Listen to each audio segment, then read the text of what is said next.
بسم الله الرحمن الرحيم. آمن الرسول بما أنزل إليه من ربه والمؤمنون كل آمن بالله وملائكته وكتبه ورسله لا نفرق بين أحد من رسله وقالوا سمعنا وأطعنا غفرانك ربنا وإليك المصير.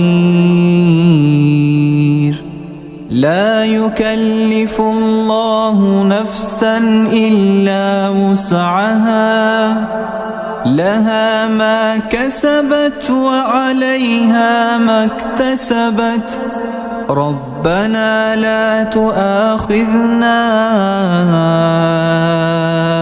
إن نسينا أو أخطأنا ربنا لا تؤاخذنا إن نسينا أو أخطأنا ربنا ولا تحمل علينا إصرا كما حملته على الذين من قبلنا ربنا ولا تحملنا ما لا طاقة لنا به واعف عنا واغفر لنا وارحمنا أنت مولانا فانصرنا على القوم الكافرين.